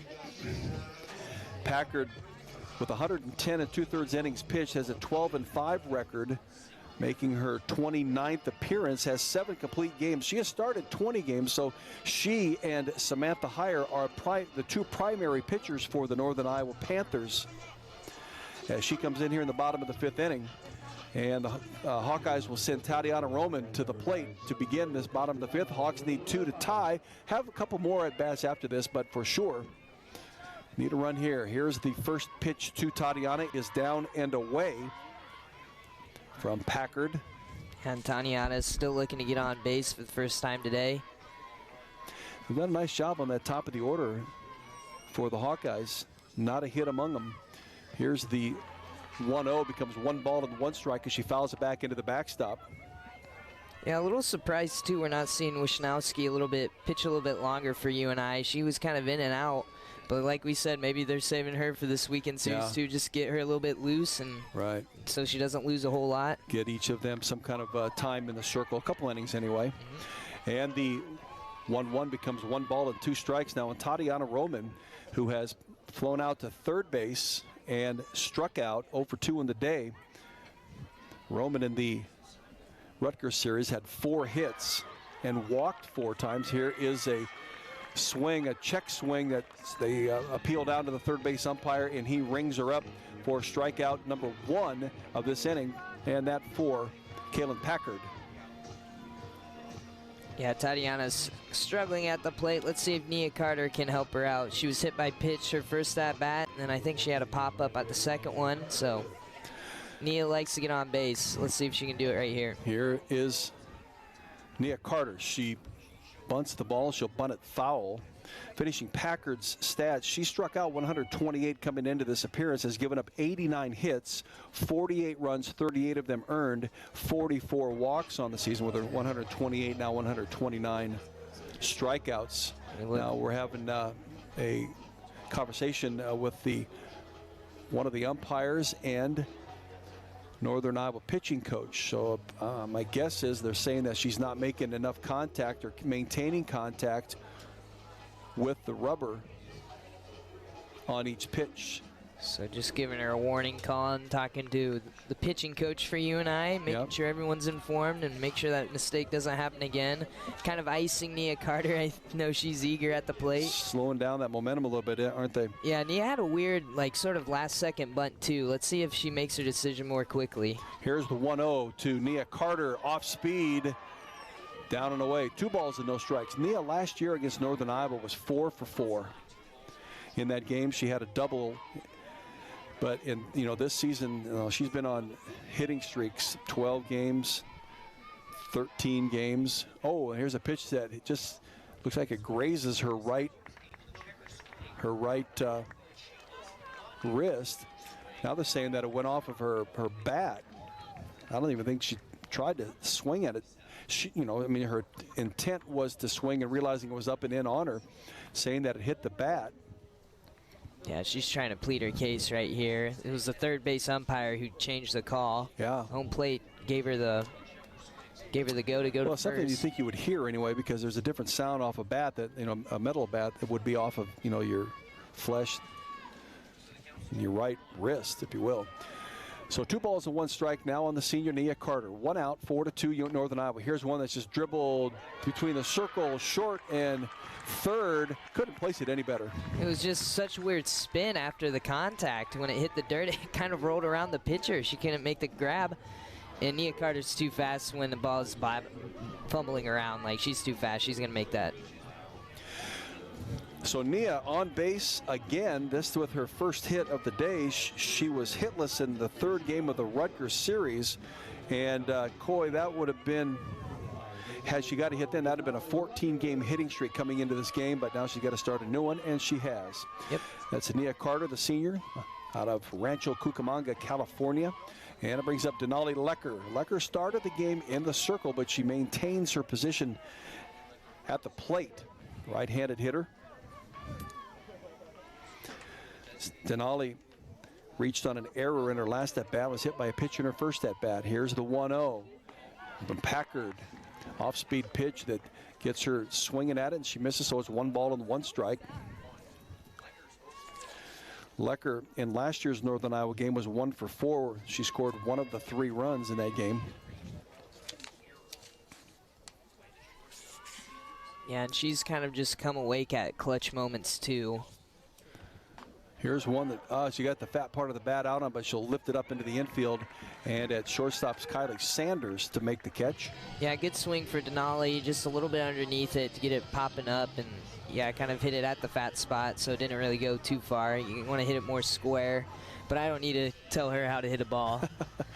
Well, I was going to mention, in the 3rd game against Rutgers, she had a 2-run home run, and then when her next at bat, she hit a 3-run home run, and she was so excited she forgot to touch first base. Yeah, I so forgot she about was that called too. out, Yep. and the 2 runs ahead of her scored.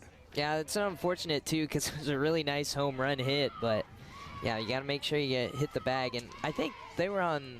That's how the Saturday game for the Scarlet Knights ended too, with one of the Rutgers batters didn't touch second base, so the Hawkeyes got him out right there. Yeah, well. You got to be conscious of those bases running around. Here's the 1-0 to Sammy Diaz. But my thinking on it, Coy is, I think she touched first base, even though, because she was hopping up and down. I mean, I watched the ball finally go over the wall because it took a while to get there. And Nia Carter was just in front of her. I think in her mind, she thought she touched the base, and kept running, because if she thought she didn't touch it, she would have come back and touched it.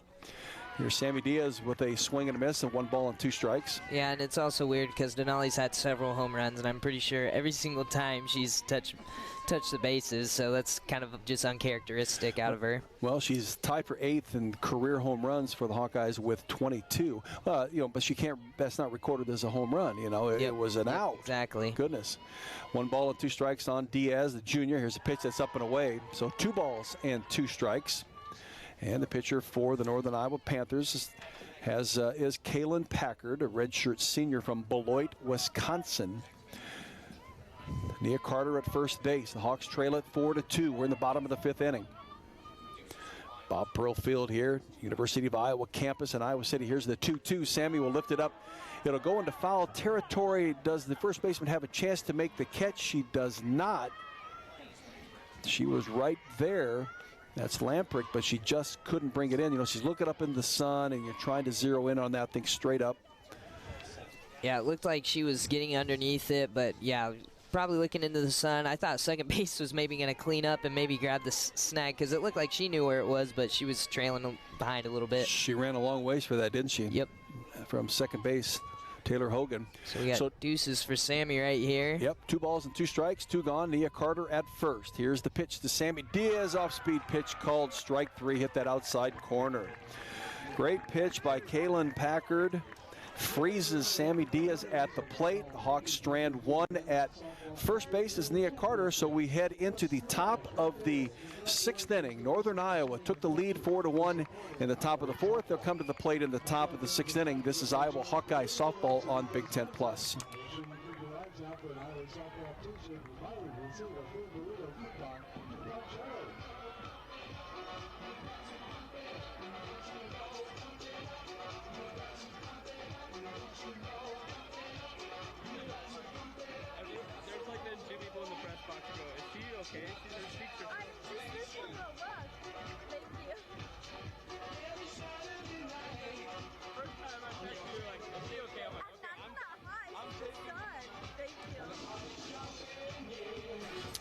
Well, in spite of committing 4 errors, Northern Iowa has a 4-2 lead on the University of Iowa Hawkeyes. Maya Dodge will step into the right-handed batter's box to begin this top of the 6th inning.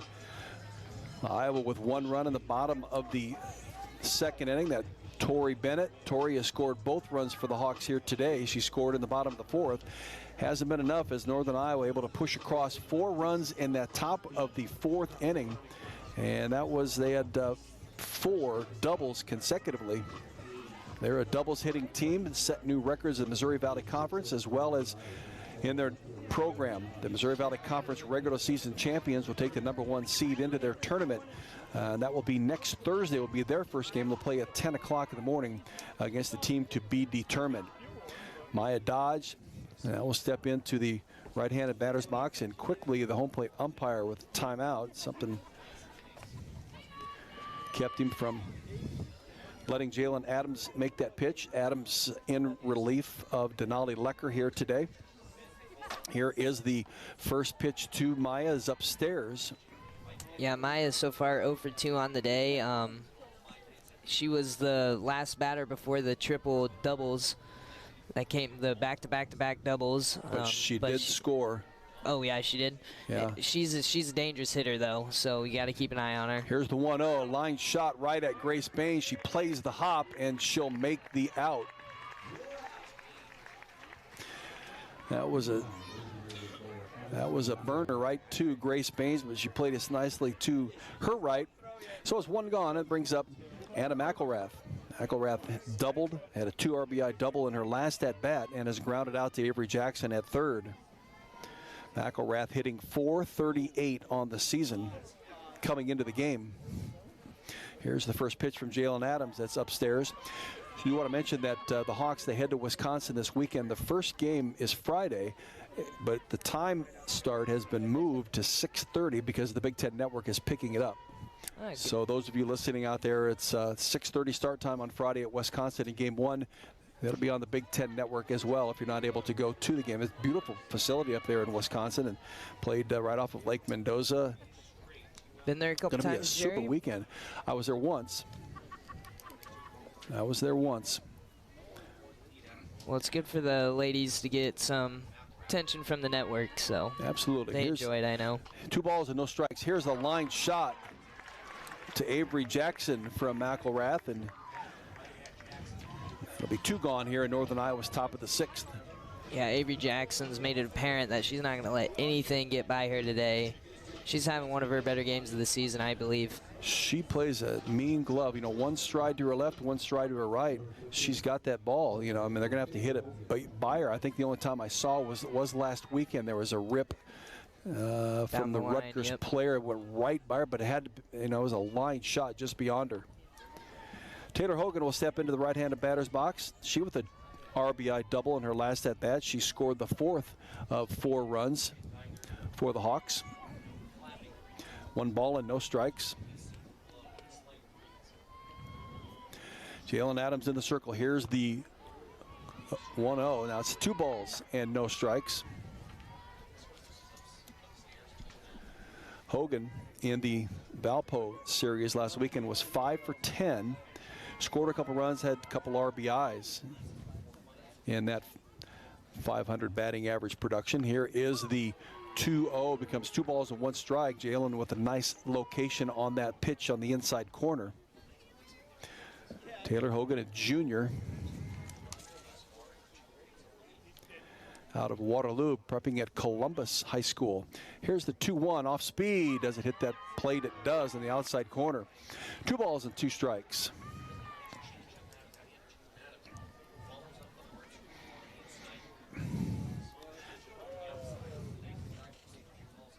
Here's the 2-2 from Jalen Adams. And his pitch is upstairs. 3 balls and 2 strikes with 2 outs. Yeah, Jalen's done a good job so far coming in. We got a full count right here, so let's see her win it maybe. Get the Hawks out of the inning.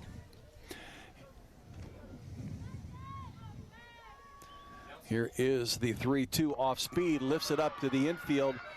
Coming in and calling it from just outside of the circle is Jalen Adams. It's one of those where, of course, you want to let your infielder take it like that, but I don't think that Sammy Diaz would have got there in time for that ball would have dropped to the infield. So Jalen Adams just takes it. Yep, good out for the pitcher, and way to get the Hawkeyes out of the inning too. No more damage is being done. The Hawks just got to keep chipping away the next couple innings. Well, they've got no less than 2 at bats. They trail by 2. We come into the bottom of the 6th inning. Tori Bennett will lead us off again. She's done that. This will be the 3rd time in the game. She's scored both of the Hawkeye runs. We'll see if she can't get things started again, working against Kaylin Packer. This is Hawkeye softball on Big Ten Plus.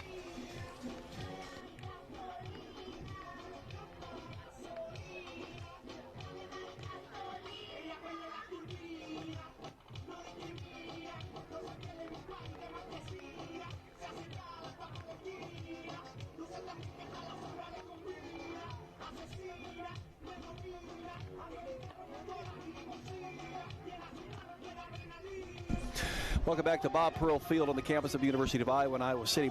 Here's the latest Big Ten standings as we head into the final weekend of regular season play. Northwestern is in first place, and they'll win the league again. They're 18-2. Indiana in second place at 15-5. Minnesota third place, 14-6. Nebraska in fourth place at 12-8. Now it gets interesting because tied for 5th 3 ways is Ohio State, Iowa, and Michigan, all 10-10. So that's 5th, 6th, and 7th places.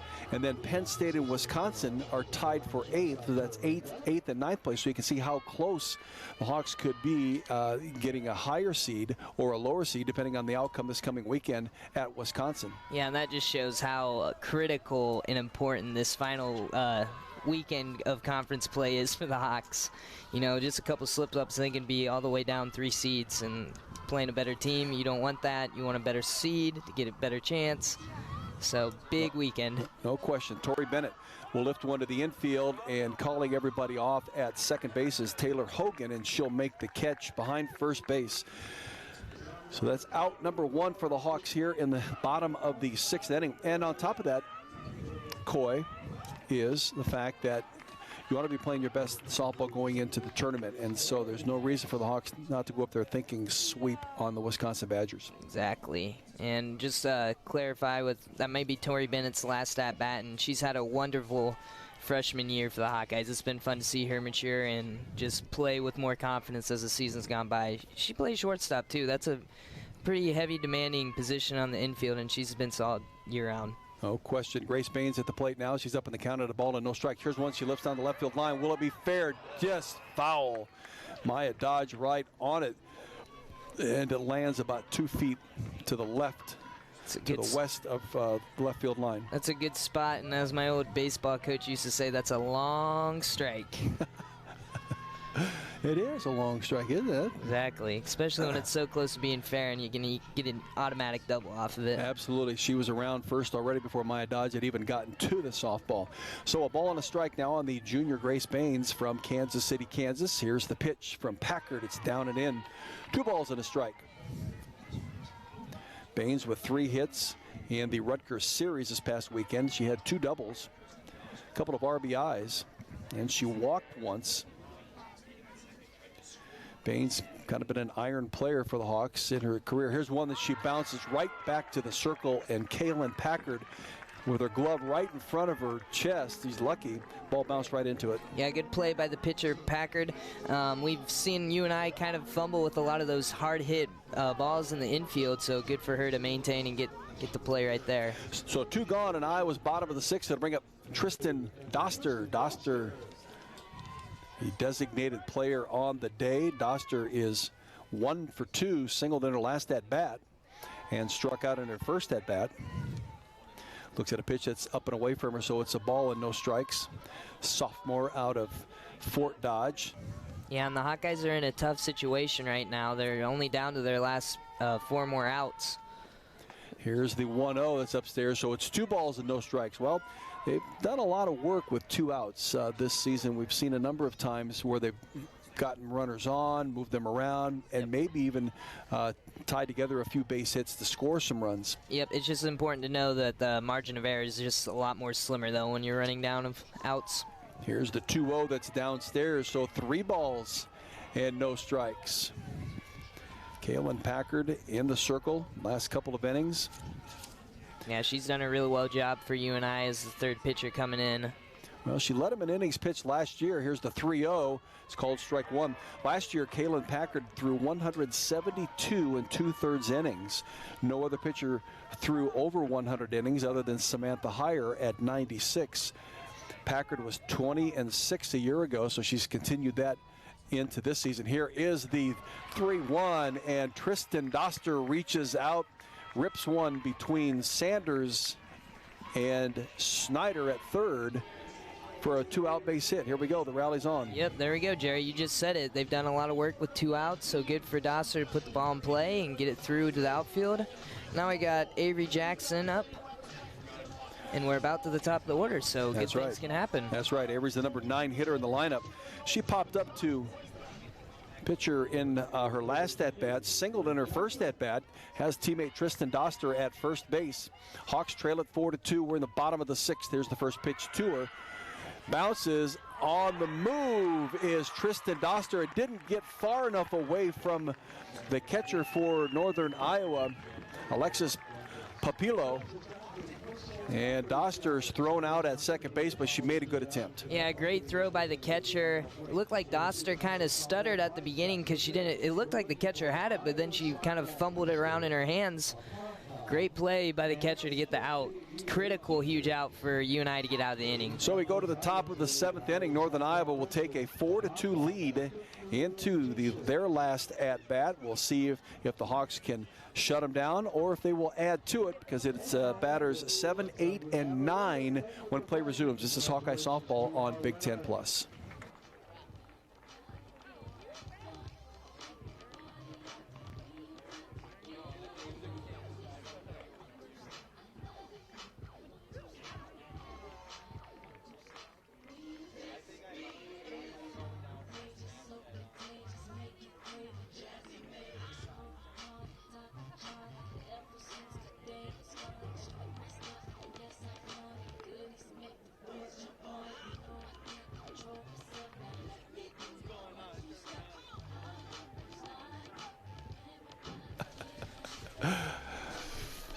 That's a lot of knowing, Coy. You know what I'm saying? Jerry, you've got a lot of games. It's been an honor to be calling with you. Well, thank you. Well, you know, Coy, I'm Jerry Koala along with Coy Snakenberg, and you know, you were the first one I met when I started working for University of Iowa, broadcasting and streaming, and you know, we kind of hit it off, man. It's been fun. We go back a couple of years and a couple of sports, so. You betcha. Field hockey to begin with. Yep, it's kind of going full circle. You taught me everything I needed to know about field hockey. So Brooke Snyder will be at the plate for the Northern Iowa Panthers. Her last at bat was an RBI double, and she grounded out in her first at bat. Up in the count, and a ball and no strikes. Jalen Adams in the circle. Here's one that's off the fist. It'll foul back behind the backstop and be 1 ball and 1 strike. But, you know, Coy, it's been enjoyable working with the University of Iowa students, you know, because I was a University of Iowa student 40 years ago, you know, working on the same career. Yeah, it's been a blast. Student U ripped the ball down third baseline. Avery Jackson looked for the catch. It was right at her face. Went right by her. Nice little single for the UNI batter, and that looked like Snyder. Now they're going to give her a base hit. That went right off the glove of Avery Jackson. She was right on. I think it probably was rising as it got to her. She couldn't grip it. I mean, that's just how hard that ball comes down that third base line. Yeah, Avery Jackson's been a defensive unit too this whole game, and that was a fast flying ball right towards her face. So going to have a pinch runner now for Northern Iowa, and it is Maggie Erpelding, a junior out of Bettendorf. She'll be pinch running for Brooke Snyder. But going back to it, Student U has been an awesome opportunity to work with individuals like you and other students at the university.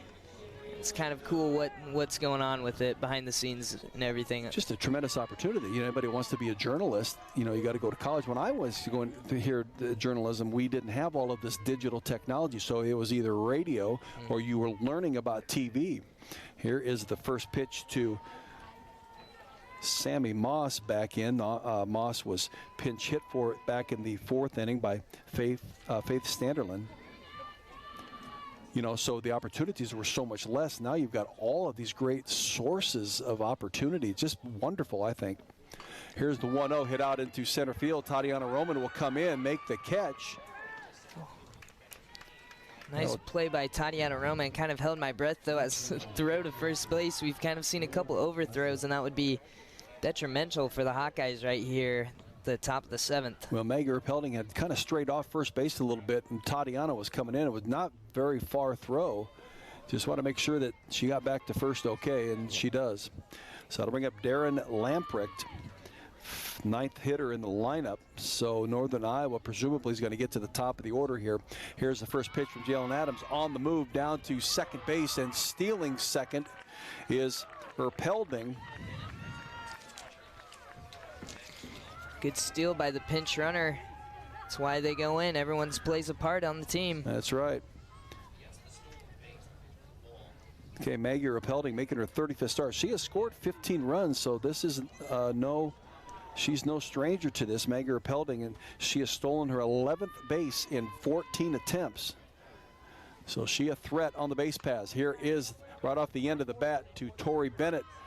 And Sammy Diaz on the ground out by Darren Lamprecht that holds Maggie Erpelding at second base. And it's 2 outs as we get to the top of the order, and Kylie Sanders. Yeah, huge for the Hawkeyes to secure this final out to give themselves a solid chance. You don't want any more damage being done by UNI. But this is a really solid UNI team, so you can never bat an eye. Yeah, they've done all the damage in 1 inning at the top of the 4th. Here's the first pitch to Sanders. Lifts it down the left field line. It'll get out of play. Ryan Jacobs trying to get out of the way of Avery Jackson. She went right, he went left. He went right, she went left, and they were facing each other. So, you know, you never know which way to go. I guess sometimes it's just better off standing still. Let the player work around you. Yep, exactly. Nice foul ball catch by the audience member. We've had a couple catches and snags by them, so it's cool seeing the fans are aware and not getting hit in the face with the softball. Here's one that's ripped out into right field, right to Nia Carter, and around third, coming home and being tagged out is Maggie Erpelding. And as we've talked about, Coy, it's got to be a perfect throw from the outfield like that, so I think you're better off taking the chance. Nia Carter's have several opportunities with those throw too. Huge play to stop the runner from scoring as we go to the bottom of the 7th. So the Hawkeyes got one more chance at bat to get a tie or take the lead. 4-2 the lead. Will the Hawks get 2 to send it to the 8th inning, or will they get 3 to win it? They've done it before in the bottom of the 7th inning. We'll see if they can do it again here coming up. It's Iowa Hawkeye softball on Big Ten Plus.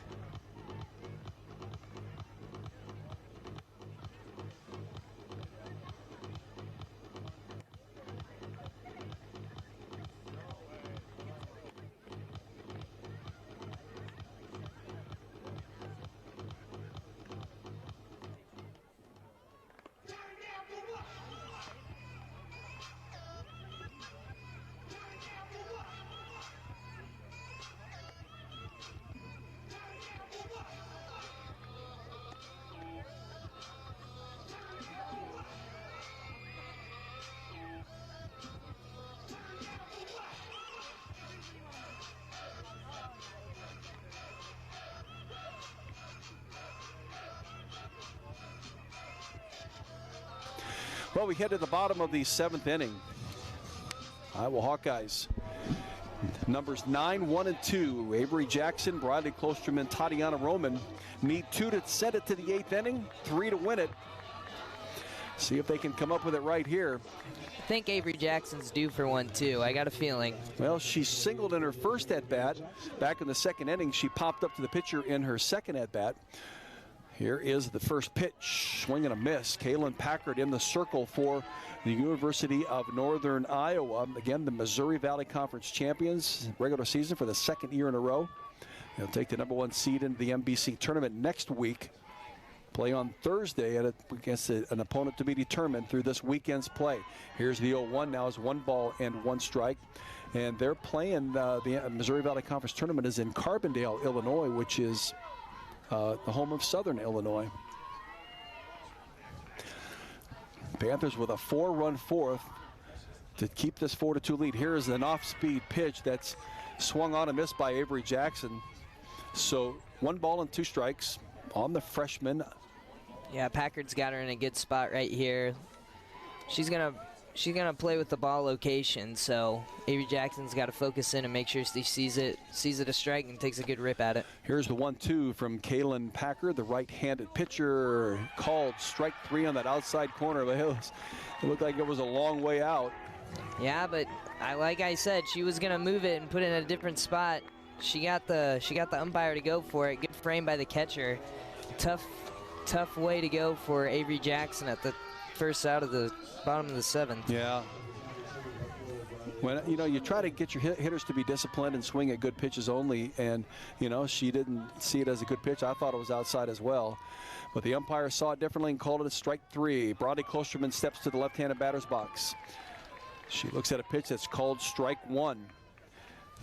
Briley on the day struck out, flied out to left field, and grounded out to second base. 0 for 3 in the leadoff spot. Here's the 0-1 from Packard. A pitch that's off speed, down and away. It's a good pitch. 1 ball Packard. and 1 strike. It's close. Yeah, but you got to think Briley knows she's 0 for 3, and this is a big at-bat. She's got to be there for her team right here. 1 ball and 1 strike. Briley stepping right in, the junior out of North Liberty. Here's the 1-1. And it's a pitch that's out and away. 2 balls and 1 strike. Another good pitch by Packer. That looked like an outside pitch that the umpire called Avery Jackson out for last one. Brodie was 1 for 4 against Northern Iowa in last year's game in that 3-2 win for the Hawks. Hawks own the series. They own the series 35 wins to 22 for Northern Iowa. Here's the 2-1 that's fouled, lifted down the left field line. It'll go out of play and into the Iowa Hawkeyes batting cages. So that evens the count at 2 balls and 2 strikes. We got 1 out. Started with a strikeout of Avery Jackson.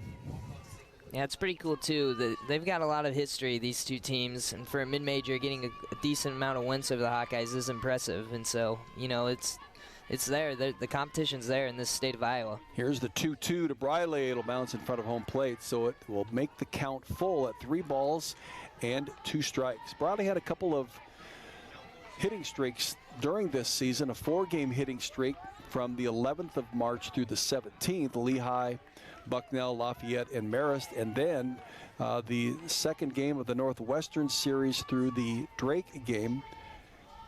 She had a 5-game hit streak. Here's the 3-2. Briley, she'll lift it up. Will it get out of play at will down the first base line? And so Briley remains in this at-bat. Fans weren't as eager to get that foul ball catch. They kind of ran out of the way of that one. That was funny. But now we got, you know, full count. Let's see if we can win one. I don't think UNI's walked a whole lot of batters for the Hawks. I don't think they've walked anyone. A couple hit by pitches. Yep. But it would be nice to take advantage of anything you could get. Hit would be nice. Walk would be nice. Here's the 3-2 from Kaylin Packard to Briley Klosterman. Pitch that's down and away. Will Walker get a runner on? There you go. Packard's first walk of the day. Now we got tying run at the bat. So here we go. Strap in. Tatiana Roman will step into the left-handed batter's box as the tying run here in the bottom of the 7th inning. 1 out. Briley Klosterman, the leadoff hitter, just draws a walk and is at first base. Kaylin Packard, the pitcher for Northern Iowa. Tatiana Roman at the plate. Struck out in her last at-bat. She has struck out twice today and popped up to third. Here's the first base delivery off of the catcher's glove. And scooting down to second base is Briley Klosterman. Things are looking good right now this inning. Briley in scoring position, and you know, she kind of struggled at the bats all day. She didn't get the hit right there, but she did her job for the team, and now she's at second base in scoring position. Tatiana Roman with 4 hits in 9 at-bats in the Rutgers series. She scored 5 times, walked 4 times, but 0 for 3 today. Here's the 1-0. From Kaylin Packard off the plate. Ball 2. Briley Klosterman started this at bat with she was a second hitter in this at bat. Walked, gone down to second on a passed ball, and now at second base in scoring position with Tatiana Roman. Roman, last RBI was in the Western Illinois game when she was 2 for 4 with a run scored. She had an RBI double in that game, but very capable of stroking the ball and a good slap hitter in the number 2 spot. Here's the 2-0 from Packard. She'll lift it out to left center field. Maya Dodge will race to get it. She had to run a long ways from left field, except it wasn't hit particularly hard and a little bit high. Yeah, lofty ball up in the mid-left field. Dodge with the snag. She had a nice little slide too on both knees. Huge out. Now we got 2 outs with Nia Carter. Well, Nia singled in her last at-bat. She's 1 for 2 today. She was hit by a pitch in her first at-bat. Back when in the bottom of the first inning, when the Hawks had back-to-back batters being hit by a pitch, we got to first and second base and could not move any of them across. Here is the first pitch to Nia Carter. One that's lined right up through the middle. Rounding third base is Briley Klosterman. Oh no, head coach Renee Gillespie going to hold her. That was a great play out there in center field. It was in shallow center by Parks, Madison Parks. And Renee Gillespie playing the odds here, getting runners on, and that's the second hit of the day for Nia Carter. Well, it couldn't have come at a better. I think I know why. She didn't want the game to end on that out when she knows Denali Lecker's up. That's Who's true. been a clutch hitter for the Hawks the past series. Had it been further out in the outfield, maybe differently, but it wasn't that far on the outfield. It was hit right straight up through the middle. Yeah, and Papillo's been a wall at the home plate. Like, she's gotten a couple outs right now for the Hawks. So brings up Denali Lecker. Here's the first pitch to her. She swings and fouls it back into the backstop. Denali popped up to Kylie Sands at shortstop in her last at-bat, reached on an error and was hit by a pitch. Yeah, Denali looks like she's pretty anxious right now. She just got to settle in, see it. She's seen the ball huge for the past month, it feels like. Just settle in, make good contact. Here's the 0-1 tour that bounces across home plate. So Nia Carter at first, and not going to risk trying to steal any bases or any double steal to see if Northern Iowa could just throw the ball around. You know, they're going to rely on the batters at the plate. Isn't this what you want, though, Jerry? This is a perfect situation for the Hawks right here to maybe get a walk-off or at least tie the game. Here's the 1-1. Oh, she lifts it out to left field, but Maya Dodge is going to be there to make the catch just short of the warning track. Denali got some of it, but didn't get all of it. She got around on it and knocks it up into the air. And the Northern Iowa Panthers are going to win this softball game by the score of 4-2. Tough way to go for the Hawkeyes for the last game at Pearl Field. Denali Lecker a good 15 feet away with the walk-off home run. But kudos to UNI. They had a mean top of the fourth inning with a lot of runs, a lot of doubles. It's been fun to call them. I got a buddy out at UNI, so I'm a regular up. I go to UNI a lot, Cedar Falls. It's a good school, so it was a pleasure calling this game with this opponent. Well, Coy Snakenberg, we saw the Northern Iowa Panthers come down here. They brought that Missouri Valley Conference winning softball team here. Second time in a row that they've done that. They avenged last year's loss 3-2 to the Hawkeyes to win here 4-2. Great working with you again, Coy. Wish you the best of luck in your journalistic future, my friend. Hey, thank you, Jerry. It's been fun working with you the past couple of years, so I'm glad I was able to call it. And thanks for my crew back at Carver Hawkeye Arena. They're the MVPs. They're the team. So. 4-run fourth inning did it for Northern Iowa here today to win this game by the score of 4-2. Northern Iowa will run its record to 35-11 overall. The Hawks will drop to 30-23. Iowa heads to Wisconsin for the regular season series finale in Madison. Friday's game will be a 6:30 start time, and the Big Ten Network is picking that up. Saturday a 2 o'clock game, and Sunday will be at noon. The Hawks need your support. The Hawks go into the final regular season series with a 10-10 Big Ten mark, and as I had talked about, they are in a three-way tie for 5th place with Ohio State and Michigan. So winning really takes care of a lot of things when it comes to seeding, and that's what the Hawks are playing for now, seeding for that Big Ten softball tournament that is next weekend, and that'll be in Champaign, Illinois. For Coy Snakenberg, I'm Jerry Kowalda. Thanks for tuning in today. Northern Iowa 4, Iowa 2. This is Iowa Hawkeye Softball on Big Ten Plus.